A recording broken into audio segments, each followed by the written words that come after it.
Chapter 12. Siya yun, mula sa paligid ay naririnig ni Arabella. Ngunit hindi siya interesado sa kung anumang komos yun na nangyayari sa paligid, direko lang din siya sa paglakad. Dahil gusto na rin niyang makauwi agad at makapag-shower. Nauna na si Ronnie sa parking lot dahil akay-akay nito ang mga mulita nila ni Tyron. May bitbit din kasing ibang mulita ang driver kanina para sa panibagong biyahe ng binata. Miss, sandali, isang teenager ang biglang bumalandra sa kanyang daanan. Nabigla pa siya dahil muntik na niya itong mabunggo. Sorry, saglit lang po ito, pa-picture lang po ako, excited na saad ng dalagita. Napatingin si Arabella sa paligid, baka kasi nagkamali ang nasa harap sa kanyang linipitan. Sorry, ako po ba ang kausap niyo? Saad niya dito, yes po, kayo po yung nasa tibok. Yung viral ngayon. Ang ganda-ganda niyo po, saad ng ulit ng dalagita na excited kung kaya't medyo nakakakuha na rin sila ng atensyon ng ibang dumaraan. Ha? Anong tibok? Baka hindi ako yun, nalilitong saad niya dito. Naririnig niya ang tungkol sa tibok pero never pa niyang binuksan ang app na iyon. Kayo po yun, eto po o tignan niyo, mariing saad nito sabay pakita sa kanya ang cellphone nito. Pagkakita pa lang ng video ay natutap niya ang kanyang bibig, totoo nga. Ito yung video na kinuha na ng isang foreigner sa parish nung isang araw, pero hindi niya akalaing naka-upload ito sa tibok. Pa-picture po, saad ulit ng dalagita kung kaya't nagpatianod na lamang siya na nakipag-selfie dito. Halos magtatalon sa tuwa ang dalagita pagkatapos kumuha ng kanilang selfie at kahit paano ay natuwa siya dito. Maya-maya ay may mga lumapit ding mga passersby at kumuha din ng litrato kasama siya. Halos inabot din siya ng ilang minuto bago nakawala sa mga gustong maki-selfie sa kanya. Mabuti na lamang at bumalik si Ronnie at inalalayan siyang makaalis sa lumalaking crowd. Magalang na lamang siyang nagpaalam sa mga ito at kumaway lalo na sa mga nanlumong hindi nakakuha ng litrato kasama siya.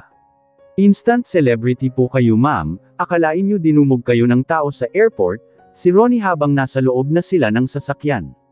Nabigla nga ako kuya, viral daw ako sa tibok, saad niyang di makapaniwala. Opo ma'am, napanood ko nga rin ang video mo. Ang daming views and shares, may pagmamalaking turan ni Ronnie. Talaga kuya, akala ko simpleng videographer lang yung kumuha sa amin ng video sa parish, napagkatuwaan ko lang noong naglalakad ako sa street, natatawang pahayag niya. Talaga naman pong maganda kayo ma'am, Filipino pride ika nga nila. Baka bukas makalawa maraming tatawag sa iyo at kunin kang artista, si Ronnie at napahagalpak siya ng tawa. Hindi niya ma-imagine ang sarili bilang isang artista. Hay nako kuya malayong mangyari yan no. Tsaka ayoko ng mga ganyan parang hindi ako makahinga na napapalibutan ng maraming tao. Pahayag niya dito, hindi naman po kayo pahuhuli sa mga sikat na celebrity ngayon ma'am, pero mas okay pa rin na maging privado tsaka siguradong hindi papayag si Sir Tyron yan. Saad nito, medyo natahimik siya pagkaalala sa binata. Bigla niya itong namiss kasabay ng konting kurot sa parte ng kanyang puso. Napabuntong hininga na lamang siya sa kanginitian na lamang ang kasama. Pagdating nila sa bahay ay nagpatiuna na siya sa loob. Bigla niyang namiss ang bahay kung kaya't hinayaan na lamang niya si Ronnie na magbaba at magpasok ng kanilang mga mulita. Nadatnan niya sa loob si Ate Tessie, ang stay-out na tag-oliba at tagalinis ng kanilang bahay. Nagluluto na ito ng pananghalian, alam yata nito na darating siya at may pa-espesyal pa ang linuto nitong ulam. Sarap naman ng salubong musakin manang, biro niya dito habang inaamoy-amoy ang niluluto nito. Syempre ma'am, your favorite sinigang na hipon, sigurado akong na-miss niyo ang ganitong pagkain, nakangiting sagot ng matanda. Oo nga po, ang bango naman at amoy masarap, nakapikit pa niyang turan dito at napatawa iyon. Magbihis ka muna ma'am, tamang-tama lang mamaya, maluluto na ito. Oh, siya sige manang, ligo lang ako saglit nanlalagkit na nga ako, saad niya bago tinungo ang kanyang kwarto. Basa pa ang buhok ni Arabella nang lumabas siya sa kwarto, ramdam na nga niya ang gutom kung kaya't dumber echo siya agad sa kusina. Nadatnan na rin niya doon si Ronnie kung kaya't sabay-sabay silang tesyo ni Manang Tessie na nananghalian. Pagkatapos kumain ay nagpaalam na rin si Ronnie para bumalik sa villa. Maging si Manang Tessie ay nagpaalam na din pagkatapos makaligpit ng kanilang pinagkainan. Nauna na lamang siyang pumasok sa kwarto at banilinan na lamang ang matanda na mag-lock na lamang ng pinto kapag umalis. Agad siyang nahiga sa kanyang kama pagkadating sa kwarto, ramdam niya ang pagod at gusto niyang magpahinga at matulog. Dahil sa pagod ay agad niyang nakuha ang kanyang tulog, paggising niya ay mag-aalas 6 na ng hapon. Sobrang tahimik na ang buong kabahayan.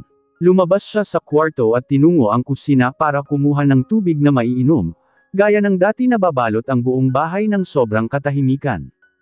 Nagpaikot-ikot pa siya sa lahat ng sulok ng bahay habang hawak-hawak ang baso, napatigil siya sa may sulok nang makita ang larawan nila ni Tyron na nakapatong sa isang side table.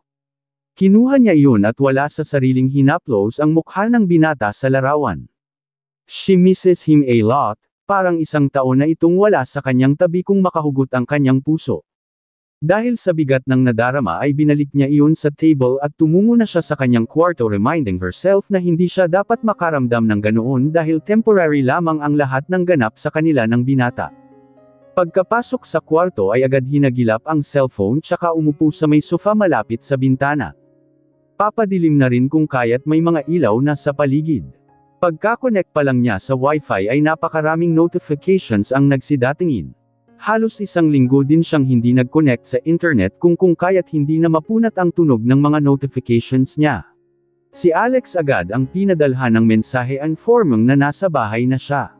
Sumagot naman agad iyon at pagkatapos ng masayang sagutan sa messenger ay nagpaalam si Alex dahil may dadaluhang meeting. After Alex ay namataan niya ang pangalan ni Joy, meron din siyang unread message na galing dito mga ilang araw na ang nakaraan. Mars, maikling mensahe nito, ngunit wala siyang sagot kaya hindi na rin siguro nagbigay pa ng kasunod na mensahe.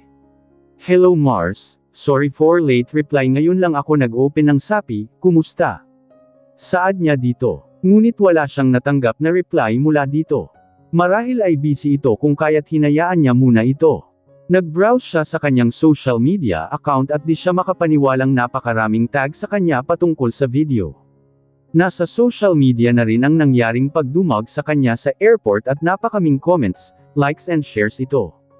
Agad-agad siyang umalis sa SOCMED at binalikan si Joy sa messenger. Mars help, mula sa nabasang sagot ni Joy ay bigla siyang nag-alala para dito. Agad niya itong tinawagan sa messenger ngunit choppy ang linya. I can't understand you, what happened? Where are you? Chat niya dito, Chinese hospital, sagot nito kung kaya't mas lalo siyang kinabahan para sa kaibigan. Okay, hold on, I'm coming, sagot niya saka tumawag sa Grab at nagmamadling nagbihis. Tumuloy siya sa reception desk, tinatawagan niya si Joy ngunit walang signal sa loob. Good evening, ma'am, yung kaibigan ko po andito sa hospital pero hindi ko alam ang room niya hindi ko po siya matawagan. Magalang naturan niya sa nurse na nakabantay sa reception area. Good evening din ma'am, ano pong pangalan ma'am? Ang nakangiting nurse na binitiwan muna ang ginagawa sa kahumarap sa kanya. Marijoy Santiago ma'am, turan niya dito. Tumanggaw tango iyon, saka bumaling sa computer. Wala pong Marijoy Santiago na naka-register sa amin ma'am, ang nurse. Sabi niya kasi nandito siya ngayon, baka meron pong Santiago na naka-admit dito. Pahayag niya, sa isip niya kung hindi siya ang pasyente baka miyembro ng pamilya ni Joy ang nandito. Meron pong Santiago, certain Ferdinand Santiago pero hindi naman po siya kapapasok lang. Nasa ICU ngayon, and base sa records dadaan sana ngayon sa major operation, ang nurse habang nakatingin sa computer. Oh, okay thank you ma'am, may I know kung bakit hindi natuloy ang operation. Curious niyang pahayag dito, may kutin kasi siya na ang Ferdinand Santiago ay ama ng kanyang kaibigan. Financial matters ma'am, kailangan kasi yun lalo at nag-iisang spesyalista Pilipinas ang gagawa ng procedure, magkano? Wala sa sariling pahayag niya. Hindi niya ma-imagine na hindi nagagawa kung ano ang dapat gawin sa mga pasyente na walang kakayahang magbayad.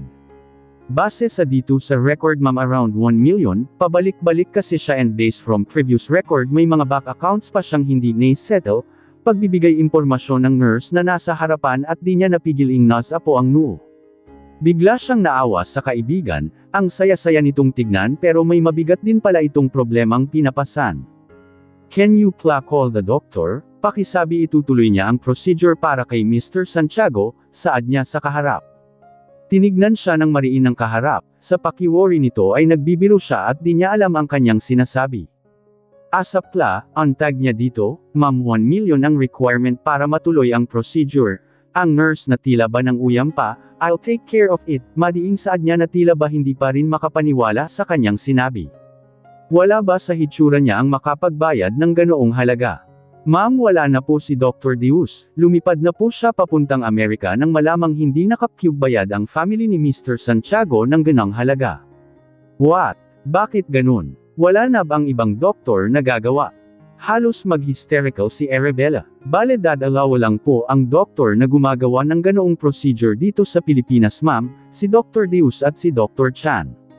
Hectic po ang schedule ni Dr. Chan kaya malabo po na magawa ang procedure. Oh my God? No, saad niya na halos manlambot ang kanyang mga buto. Is she that late? Wala na ba siyang magagawa para sa kaibigan? Hawak-hawak ang noo ay napapikit ang dalaga. Parang nakonsensya siya na ilang araw na palang nagre-reach out si Joy ngunit di man lang niya nakita ng mas maaga. Hello Doc, good evening po, narinig niyang masiglang bati ng nurse sa bagong dating. Hi, just want to leave a message to Dr. Lau, I can't wait him now. Kindly tell him, I'm just at the heart center if ever they need me, pahayag ng bagong dating. Nakangiti namang tumanggo tango ang nurse at sa pakiworry niya ay dinito maitago ang pagkakilig sa kaharap. Okay po Doc, makakarating po, saad nito na may kasamang pagapapakyot. Thank you, matipid namang pahayag ng kausap nito. Sa muling pagsasalita ng kausap nito ay peremang pamilyar sa kanya ang boses nito. Out of curiosity ay bigla niyang liningan ang lalaking nakatayo lang din sa kanyang tabi. Namilog pa ang kanyang mga mata nang mapagsino ito. Dr. Chan. Walang alinlangang pahayag niya. Agad namang lumingon iyon sa kanya. Mula sa pagkakunot ng noo aw biglang namutawi ang matamis ng ngiti sa mga labi nito at tila ba nawala ang mga mata nito dahil sa kanyang pagkakangiti. Arabella, hey, I thought you're out of the country, parang nasa parish ka lang noong isang araw ah. Masiglang pahayag nito na ibinuka ang mga bisig para sa kanya. Sa kasiyahan ay agad naman siyang lumapit dito at yamakap dito nang di niya namamalayan. Namiss niya ang mabait na doktor at tuwang-tuwa siya na makita ito. I'm here now, how about you? Daiko ka rin nagdo-duty, pahayag niya dito kahit halatang hindi naman nag-duty ito kundi parang nag-opisina lang ang ginawa nito base sa pananamit nito na nakasuot. Hamya sometimes, what's up? Don't tell me may pasyente ka naman dito, nakangiting tudyo nito sa kanya. Nginitian niya ito ngunit nang maalala ang kalagayan ng tatay ni Joy ay biglang siyang nagseryoso. Can you look at my patient? May himig pagmakaawa niya dito. Baka may magawa siya o kilala niya ang mga espesyalista sa procedure na gagawin sa tatay ni Joy. What happened? And who is your patient? Turan nito. He needs to undergo with a procedure pero wala na yata yung doktor na gagawa nito. PLS, she's my friend's father, sagot niya dito. Tinapik siya nito sa balikat sa kabamaling sa namamatandang nurse, Nurse, can I see the record of her patient pla? Turan ni Dr. Chan a nurse. Agad namang tumalima iyon, kinalikot ang computer then maya-maya lamang ay binigay sa kanya ang nakaprint na record. NAGBI, can you do that? Saad niya dito kahit wala siyang idea kung tungkol saan ang sinabi nito. He has financial problems. I'll take care of it. Are you serious? Asterisk 101%, do something about it. Seryosong pahayag niya at matiim muna siyang tinitigan ng doktor bago umiling-iling na bumaling sa nurse. I need his complete record, turan niya sa nurse at agad-agad naman iyong tumango. Right away doc, request ko lang yung chart niya sa ICU, ang nurse bago dinampot ang telepono at may kinausap. Maya-maya lamang ay nasa kamay na ni Dr. Chan ang chart na galing sa ICU. Saglit na pinag-aralan at pagkatapos ay bumaling uli sa nurse.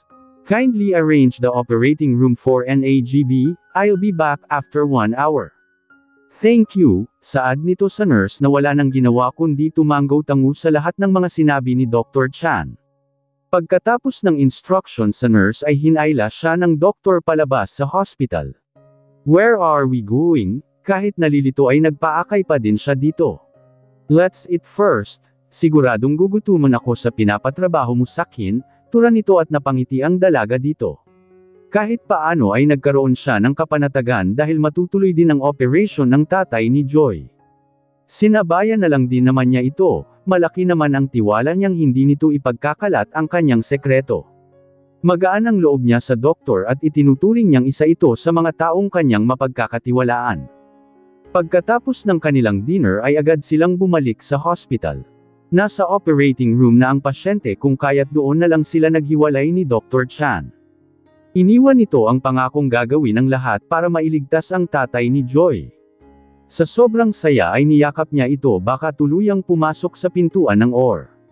Napaupo siya sa may bench na malapit sa pintuan habang nasa isip ang gagawing procedure. Maya-maya ay naalala niya ang kaibigan, inilibot niya ang paningin ngunit wala ni isang anino ni Joy malapit sa operating room.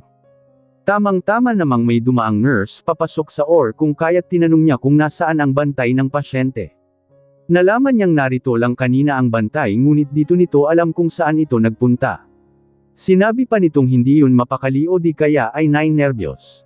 Pagkasabo ng impormasyon ay nagpasalamat ang dalaga sa nurse tsaka wala sa sariling nagpalakad-lakad hanggang mahadjep niya ang chapel ng hospital. Pumasok siya doon at umupo, hindi niya alam kung bakit dinala siya ng kanyang paa doon pero paglinggan niya sa paligid ay may time na nakaluhod sa may harapan. Sa balto palang alam na niya kung sino iyon. Tahimik lang siya habang pinagmamasdan ng kaibigan. Joy loves his dad so much and do everything just to save his life.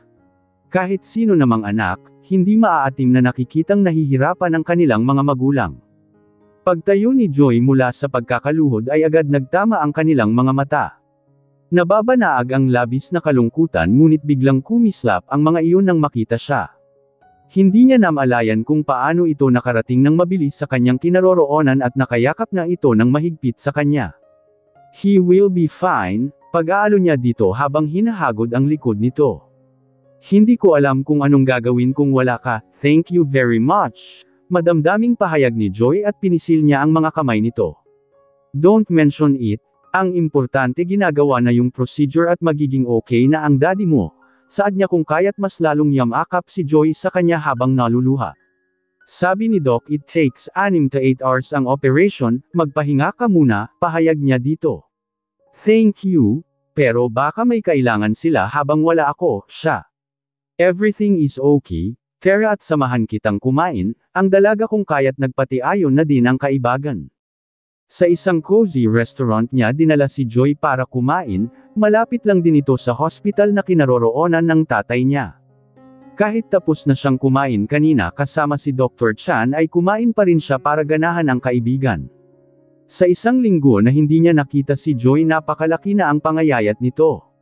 Nagmukha tuloy itong mas matanda kesa sa age niya. Habang kumakain ay nagkwento si Joy tungkol sa buhay nila, mula sa pagkalugi ng negosyo ng pamilya nila na naging sanhi ng pagkakasakit ng kanyang ama hanggang sa mawala lahat ang mga ari-ari ang naipunder ng kanyang pamilya. 3 silang magkakapatid ngunit may kanya-kanya na ring mga pamilya ang kanyang 2 kapatid kung kaya't siya ang lubos na nagsasakripisyo para sa kanilang mga magulang. Ang ina naman nito ay nagbago, mula sa mapagmahal at maalalahan ng may bahay ay naging tao na rin sa labas.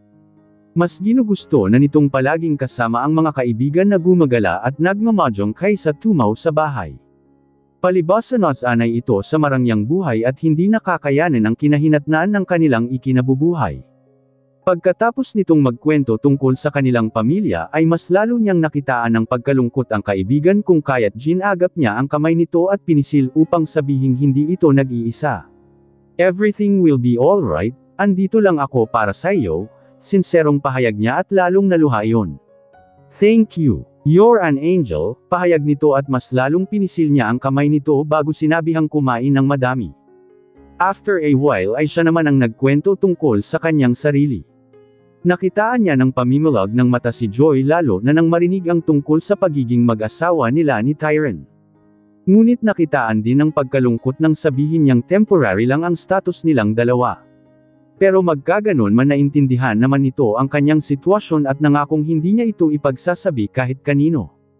Pagkatapos nilang kunin ay pinaling bumalik ni Joy sa hospital, sobra itong nag-aalala sa kanyang ama at mas gusto daw nitong maghintay sa labas ng operating room. Sinamahan din niya ito hanggang matapos ang operasyon at i-declare ni Dr. Chan na successful ang ginawang procedure.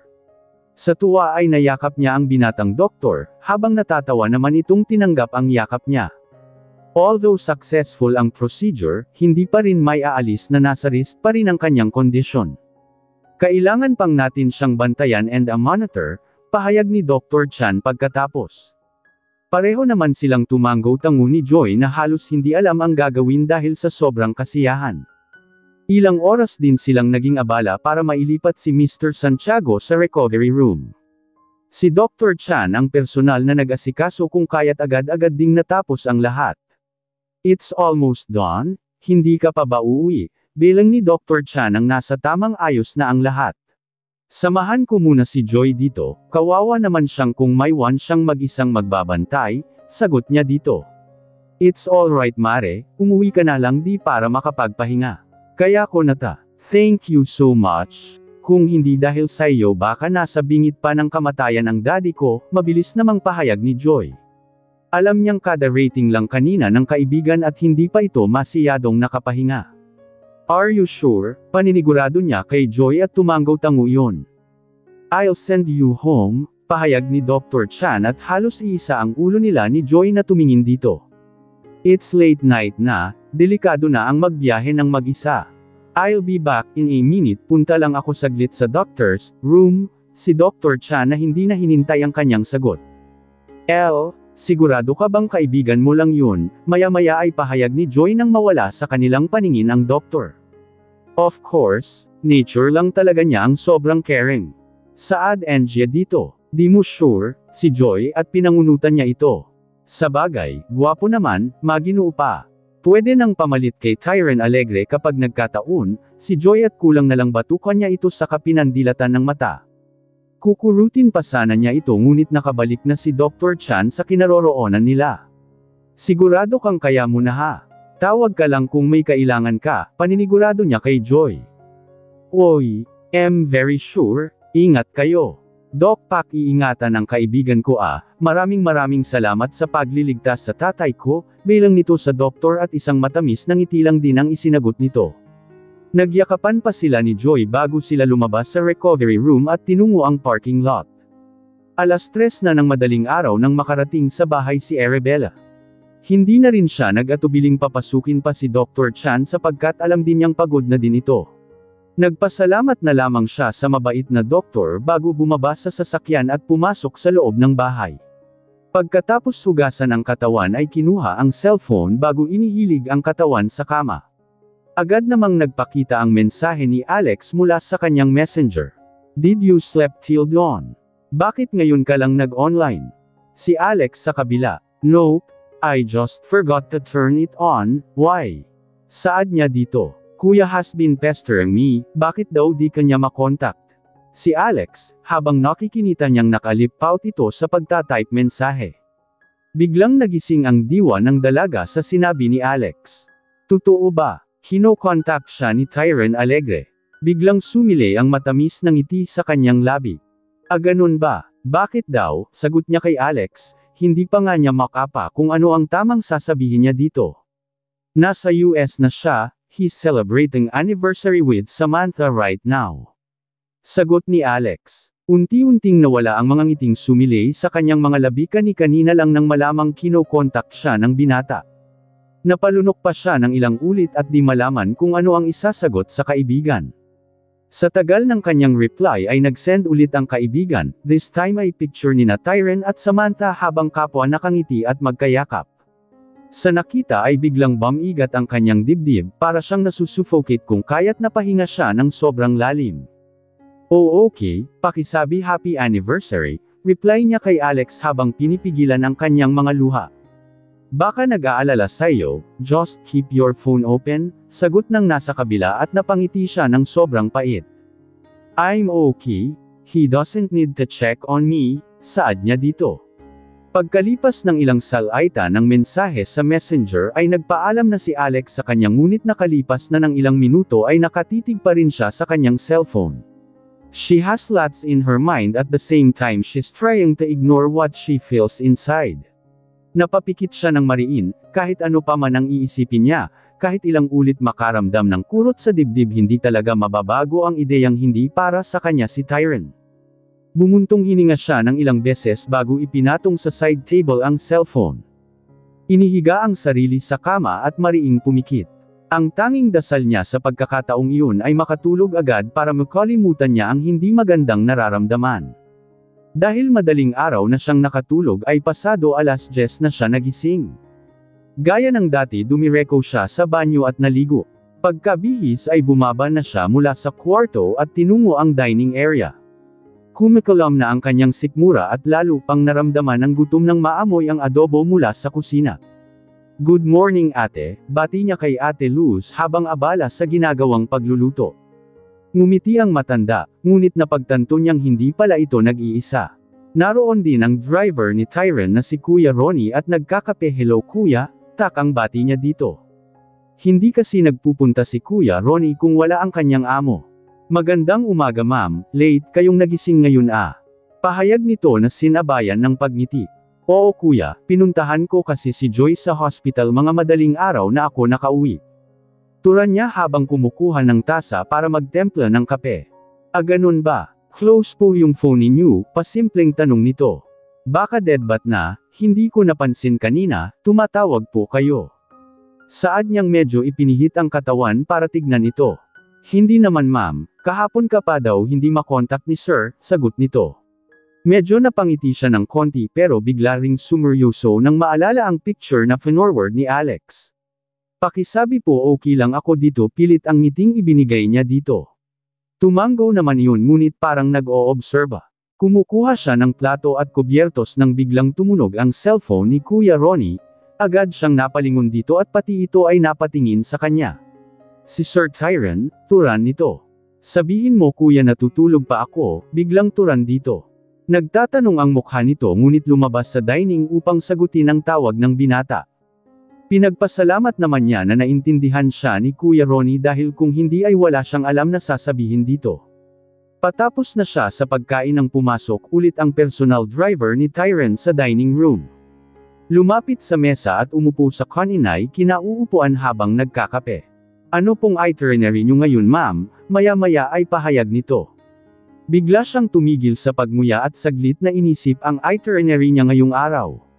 Kukumustahin ang lagay ng tatay ni Joy, kumustahin sina Ana ganun din ang kanyang tatay at pupunta sa villa para ihatid ang kanilang pasalubong kina Mr. and Mrs. Alegre. Pagkatapos ay direko na siya sa Mia para sasakay ng eroplano papuntang Lawag. "Ihahatid ko na lang kayo ma'am sa pupuntahan niyo," pahayag nito. "Okay kuya, salamat," sagot niya dito dahil alam niyang hindi naman siya nito tatantanan kung hindi siya papayag dito. Batid niyang sumusunod lang din ito sa utos at ito naman ang malilintikan kung hindi sumunod sa kanyang amo. Ilang oras ang biyahe papuntang Ilocos ma'am kung sa bus kayo sasakay. Si Kuya Ronnie habang lulan sila ng sasakyan ni Tyron papuntang Mia Airport. Kalalabas lang nila sa villa, natagalan din sila doon dahil nakipagkwentuhan pa si Ginang Alegre. Excited ang matandang ginang sa pagkikita nila ni Alex at higit sa lahat ang pagre-reconcile nila. Dagdag pa nito na iinggit daw siya nang makita silang nag-enjoy na tatlo sa parish. Kung hindi lang daw sana nagre-recover si Ginoong Alegre ay sumunod din daw sana sila doon para magkakasama silang magbonding. Kahit paano ay tuwang-tuwa naman siyang makausap ito, parang totoong anak din kasi ang turing nito sa kanya. "Mga 8 hanggang 10 hours kuya, nakakapagod kaya mas gusto kong mag-play na lang. 45 minutes lang nandoon na ako," pagbibigay impormasyon niya sa kasama. "Nakul malayo din pala ma'am, buti may airport kayo doon." Turan nito. "Oo kuya, kung hindi aabutin ng siyam-siyam ang pag-travel papuntang north." Sagot niya. "Napansin niyo ba na wala na yung video niyo?" "Hindi naman kuya, hindi ko pa tinignan. Nag-expire na siguro," natatawa niyang turan dito. Wala naman siyang pakialam kung meron pa or wala na ang kanyang video. "Nag-e-expire ba yun ma'am?" natatawang pahayag naman ni Kuya Ronnie at lalong napatawa siya.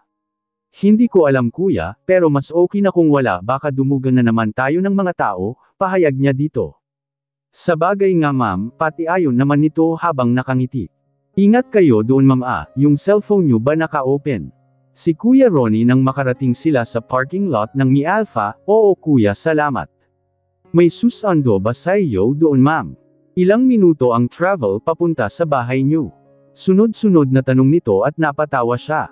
Mga 1 oras lang din kuya, don't worry tinawagan ko na ang pinsan ko. Baka nandoon na rin siya, mas excited pa yon na uuwi ako, natatawang saad niya dito. Okay ma'am, baka pwedeng sagutin niyo naman ang tawag ni Sir Tyron kung tumatawag siya sa iyo. Biglang saad ni Kuya Ronnie at nabitin ang kanyang pangiti pagkarinig sa pangalan ng lalaki. May tampuhan po ba kayo? Antag pa nito kung kaya't di napigil ang tumawa ng mapakla, hayaan na lang muna natin siyang mag-enjoy kasama ang kanyang girlfriend kuya. Kawawa naman sila kung iniisip pa nila tayo dito minsan-minsan na nga lang silang magkasama, malumanay na pahayag niya dito. Pero gusto ka naman ata niyang makausap ma'am, baka namimiss niya kayo, pahayag din ito at muntik na siyang mapabulaho ng tawa kuya naman. Pinapatawa mo ako, malabong mangyari yan no, malay mo ma'am, nare-realize niyang mahal ka pala niya, seryosong pahayag ng kausap. Sa sobrang katuwaan ay matapot na niya ang balikat ng kasama habang panay ang ginawang pagtawa. Nako kuya, yan na ang pinaka-imposibleng mangyayari, kung alam mo lang, si Samantha ang buhay ni Tyron Alegre. Nako, pahayag niya natatawa pa rin kahit sa kaibuturan ng kanyang damdamin ay hopong naman siya na ganun nga sana ang mangyayari sa binata pero kahit siya ang mag-iisip ay negative ang probability. Hay Nicole, huwag na nga natin isipin ang taong iyon, sanadya na po pasok na ako sa boarding area baka mahuli ako sa flight ko, putol niya sa usapang iyon. Kung siya lang talaga ang masusunod ayaw niyang pinag-uusapan ang lalaki dahil parang pinipiga ang kanyang puso sa isiping nasa totoong mahal niya ito ngayon. Okay Sanaj ma'am, basta mag-ingat ka doon. Balik ka agad ma'am tsaka tawag ka lang sakin kung kailangan mo ng tulong, pagpalim din ito at matamis ang ngiting tinapik niya ito sa balikat bago tumalikod at tinungo ang boarding area. Lawag International Airport. Bumababa pa lang si Arabella sa eroplano ngunit ramdam niya ang napakasarap na simoy ng hangin sa probinsya. Pati ang amoy sa palanggid ay napakasarap, nakikinita niya ang amoy ng palay, ng mais, ng tabako at mga gulay na nakatanim sa paligid.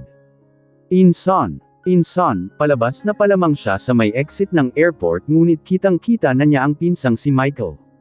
Halos naglulandag ito habang panay ang pagkaway. Natawa na lamang siya sa hitsura ng pinsan, akala mo ilang dekada silang hindi nagkita sa sobrang excited. Welcome back Inson, halos di kita makilala mukha ka kasing artista, masayang pahayag nito nang tuluyang makalapit siya dito. Mikiong ka pa rin hanggang ngayon, wala akong pasalubong sa iyo no. Natatawa niyang turan dito. Sa lahat ng kanyang pinsan si Michael talaga ang pinakamalapit sa kanya kahit noong bata pa lamang sila. Napagkakamalan pa ng mga tao noon na magkapatid sila dahil bukod sa labas-pasok ito sa kanilang bahay noon ay, nakabuntot din ito noon sa kanyang ama. Heist! Akala ko may bago na akong cellphone, pakan ko'y nitong biro at pati naman siya ay natawa. Ang dami mo daw cellphone sabi ni Ina, pinag-chechecks mo daw yung iba, saad niya at natatawang napakamot ito sa ulo. Ay Sanaj, Teresa sasakyan baka kung isipin na naman noon may tinawagan akong iba, saad nito na kinuha ang hawak-hawak niyang luggage. Napapailing na lang din siyang sumunod dito. Ara, ang ganda-ganda mo, si Ina nang makarating sila sa parking lot na kinalalagyan ng sasakyan ng kanyang pinsan. Asawa ito ni Michael at kababata din nila ito mula sa kanilang barangay.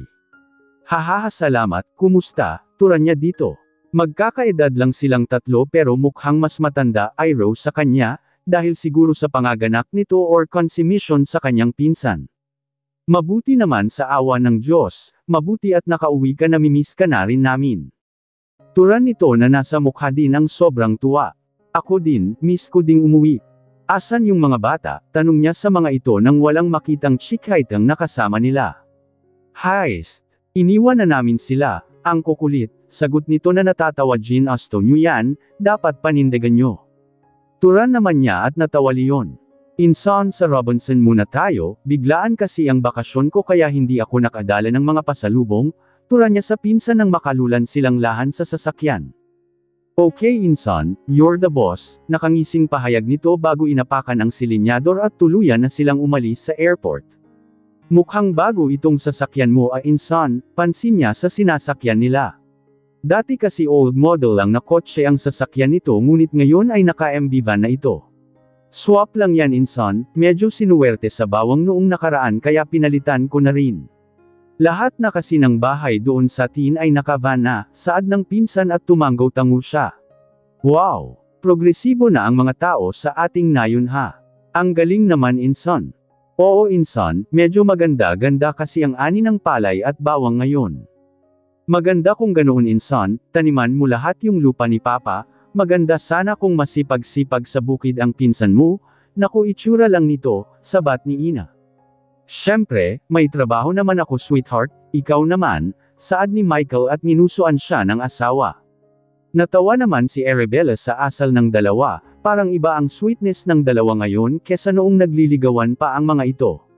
Naalala pa niyang patay na patay ang kanyang pinsan sa asawa nito noong nag-aaral silang lahat sa high school.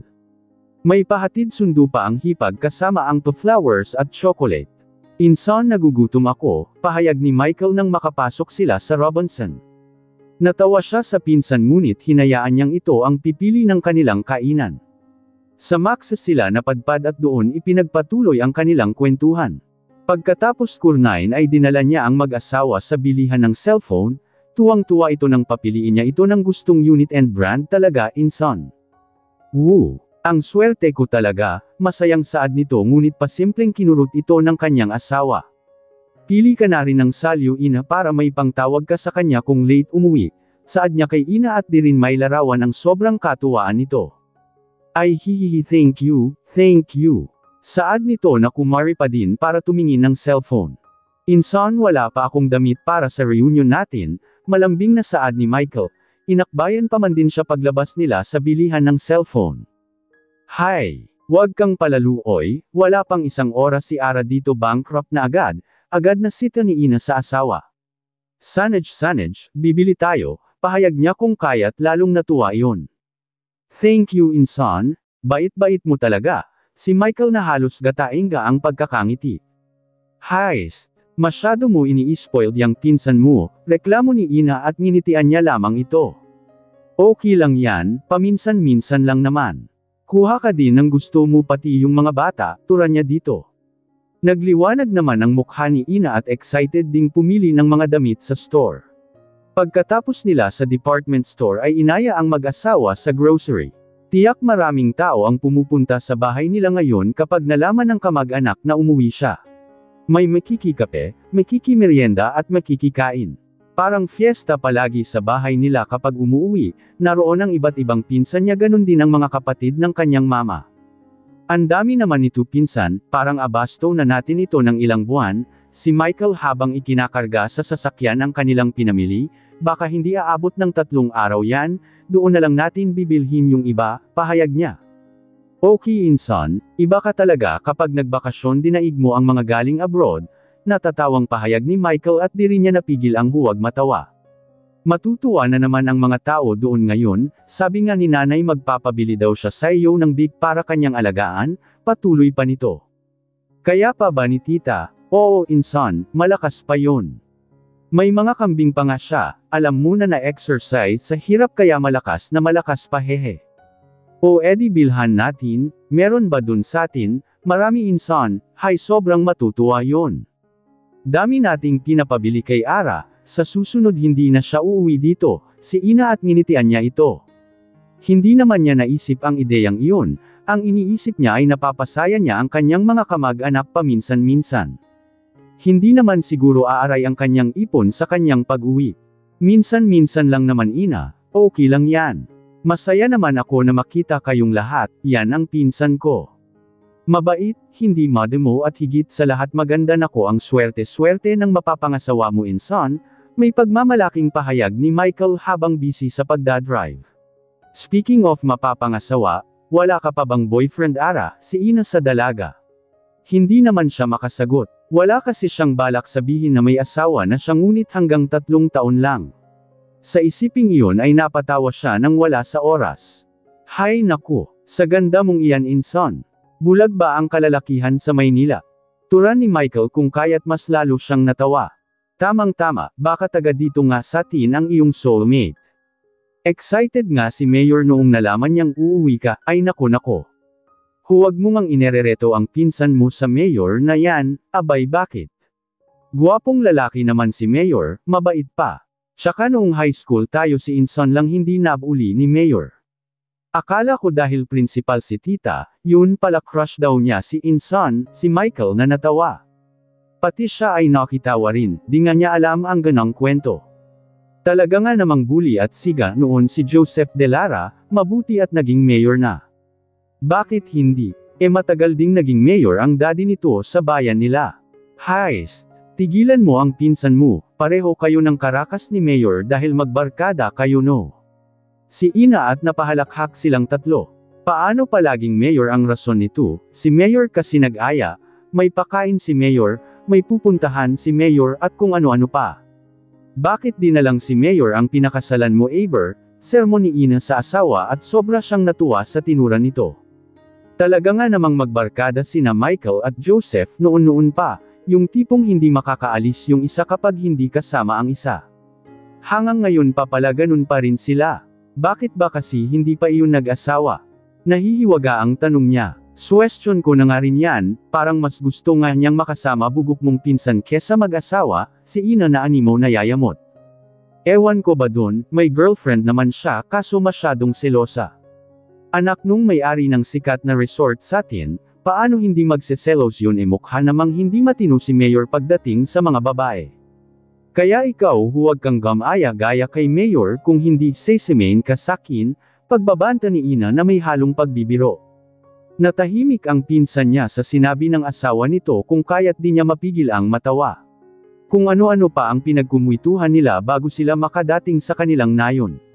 Halos papadilim na nang makarating sila sa kanilang bahay and as expected may manggilan-ngilang kamag-anak na nga ang naghihintay sa kanilang pagdating.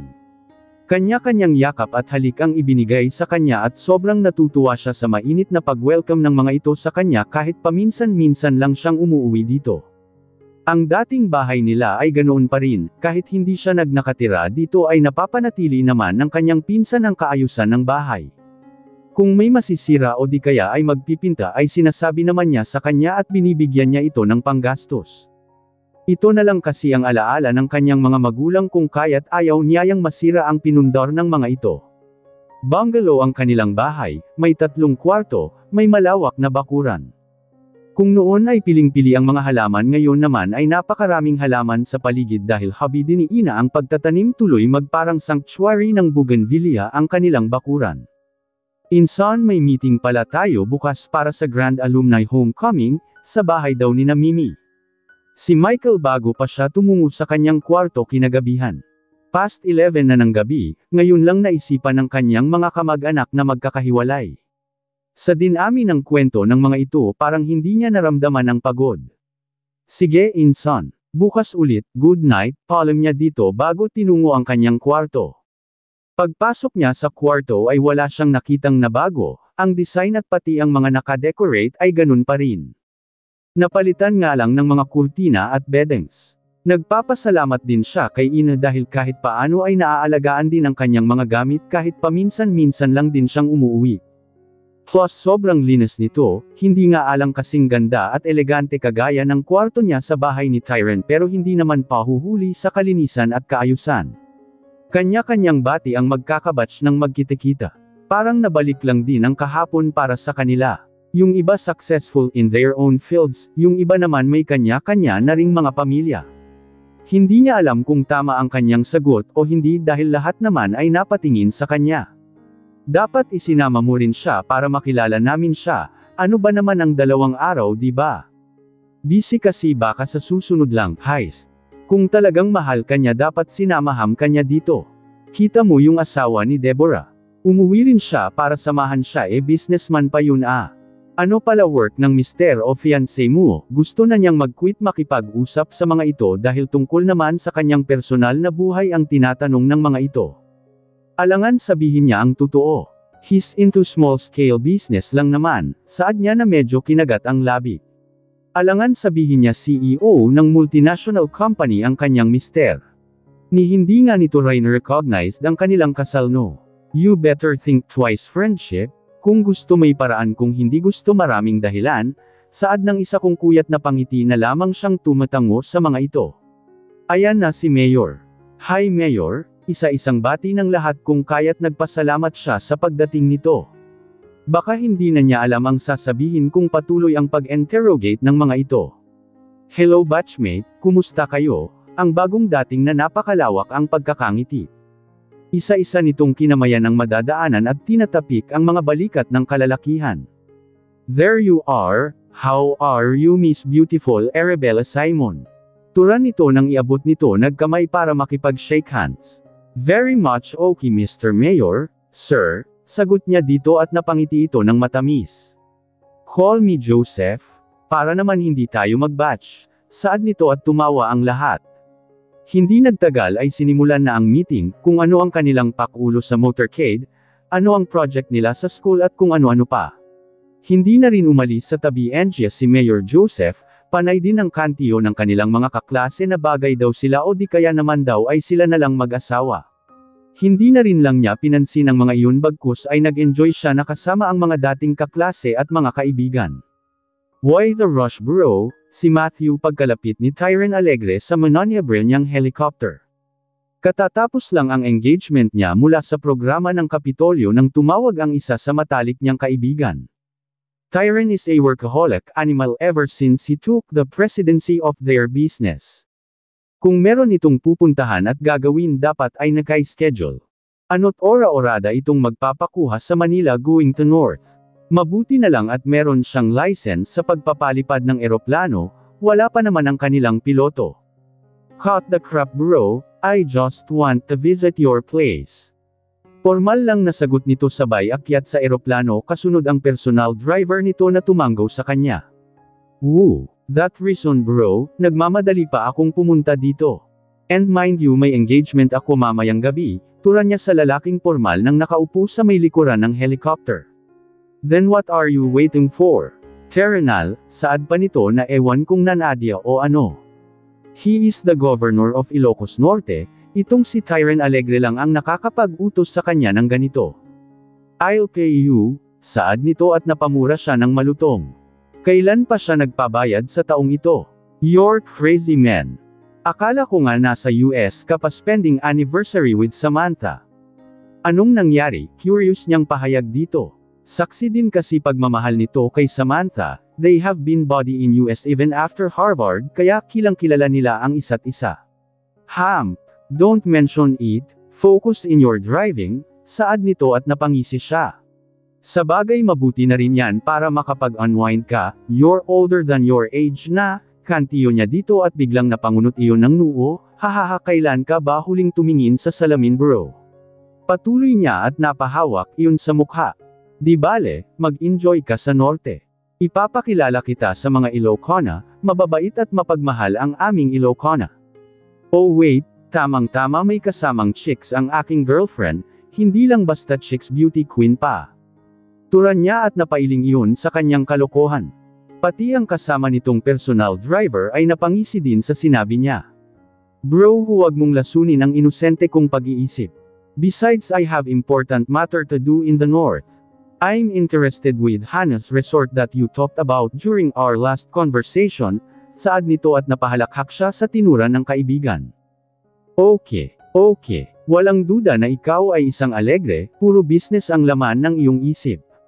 Sinabi mo pa, kaya tigilan mo ako dyan sa kakamatch mo dyan ng kung sino-sino, turan nito kung kaya't itinaas na lamang nito ang dalawang kamay. Medyo gumwang ang helicopter at ninerbiyos ang kanyang mga pasahero. Watch out bro, saad ni Tyron na may pag-aalala ngunit tinawanan niya ito. After 40 minutes sa ere ay maingat na nagland sila sa napakalawak na bakuran ng mansion ng mga Marquez. Napaka-classic ang style pero sobrang ganda ng architecture and design, pati lawns and gardens nito ay napaka-perfect ang pagkakagawa. Welcome to Ilocos Norte bro, saad ni Matthew sa binata nang makababa sila sa helicopter at papasok sa malaking mansion. Thanks bro, sa wakas nakapasyal din sa pinakamamahal mong bayan saad niya at tumawa iyon. Matthew is a happy person, sa kabila ng pagiging isang governor ng province nito ay nanatiling humble at low-key ang kaibigan. It's only 6 p.m., freshen up first habang hinahanda ang pagkain, saad nito pagkatapos tumingin sa kanyang relong pambisig. Tumanggo naman ang binata dahil kanina pa siya nanlalagkit. Manang please paki-assist naman ang aking mga bisita sa guest rooms. Sambit nito sa dumaang kawaksi. Agad naman iyon lumapit at nagbigay galang sa pamamagitan ng pagbow sa kanila. Salamat manang, go ahead bro, feel at home, pagpapaalis ni Matthew sa kanila upang pumunta sa guest room. Tinapik niya ang balikat ng kaibigan saka nagpasalamat dito bago sinundan ang kasambahay para sa kanilang kwarto. Locate her, utos niya kay Ronnie habang binabagtas nila ang pasilyo para sa kanilang kwarto. Hindi nga po sumasagot sir, si Ronnie habang napapakamot ito sa ulo.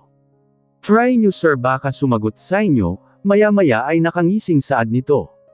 Di sana hindi na tayo napadpad dito diba, sarkastikong pahayag niya dito. Nalinis siya sa isiping wala man lang paramdam ang dalaga. He tries to reach her many times pero imbes na sumagot ay blinak yata ang kanyang number. Kung hindi lang sutil ang kapatid niya na mag-send ng mga pictures ng dalaga habang nag-enjoy sa probinsya. Si Ma'am Alex pala sir, tawagan mo, suwestyon ni Ronnie. Kanina pa, pero hanggang ngayon wala pang response, inis niyang pahayag. Baka say sigot mamaya sir, maligo ka muna hihihi, nakangising pahayag nito. Pangungumutan niya ito ngunit saktong naroon na sila sa harap ng guest room. Mga sir, pili na lamang po kayo kung saan niyo po gustong magkwarto, nakaayos po lahat ng room dito. Thank you manang, halos duet nilang pahayag sa kasambahay bago iyon nagbaw palayo sa harap ng guest rooms. Sir, si Ronnie bago sila magkanya-kanya ng kwarto. What, angle niya dito? Naiinis pa rin siya sa hindi niya malamang kadahilanan. Paak mo yung database ng A&B, hihihi. Tura nitong nakangisi bago nagmamadaling pumasok sa kwarto nito. Agad isinara ang kwarto kung kaya't wala nang saysay ang kanyang pag-alburuto. Kung kailan hindi maganda ang kanyang mood saka siya binibiro ni Ronnie, pero may point naman siya. Sutil ang kanyang kapatid kaya siguradong wala itong balak mag-reply sa kanya. Nakagayak na ang mag-asawang Michael at Ina nang lumabas si Arabella sa kanyang kwarto. Gumwapo ang nayang pinsan sa suot na black long sleeve habang nakatok sa kanyang black slacks. Naala niya tuloy ang taong mahilig sa ganang porma. Napailing siya sa sarili bago pa man idinako ang kanyang paningin sa asawa nito. Na-enhance din ang kagandahan ni Ina, although talaga naman itong maganda kahit noong high school pa lamang sila, kaya nine-love ang kanyang pinsan dito ngunit sa suot nitong formal dress na itim ay talagang mas lalo nga itong gumanda. Taglay nga nito ang Ilocano beauty na kahit morena ay lumulutang pa rin. Woo! Ang ganda-ganda mo Ara, kahit napakasimple ng dress mo, si Ina nang masulyapan siyang palabas sa kanyang kwarto. Plain white dress na lagpas hanggang tuhod ang kanyang suot kung kaya't kitang-kita ang magandang hubog ng kanyang mga tuhod na nagiging elegante dahil sa suot na red pointed shoes. Bitbit nag-clutch bag na kulay pula na kung saan tin-erno ang medyo may kalakihang ruby earrings. Red din ang napili niyang lipstick, sa pagkakataong iyon ayaw niyang magmukhang bata sapagkat puro matured looks na ang kanyang mga kasama. Nilugay lang din niya ang kanyang above-shoulder na buhok, konting makeup at ang pinakapaborito niyang pabango na binigay sa kanya ni Tyrant sa parish. Ang suot niyang orasan ay red out din ng binata sa kanya, although little bit inappropriate sa kanyang suot pero wala siyang pakialam. Gusto niyang palaging nakasuot ito sa kanya kahit saan siya magpunta. Para kasing nandyan lab sa malapit si Tyron Alegre kung suot-suot niya ang binigay nito. Hahaha, ikaw kaya ang maganda dyan tignan mo nga hindi na maialis ni Mikyong ang mata sa iyo. Uy madidagdagan na naman si Sandy, kantiyo niya sa dalawa. Napangiti naman yun nga napakalawak at pasimpleng isinukbit ang ilang hibla ng buhok sa may tainga. Heist!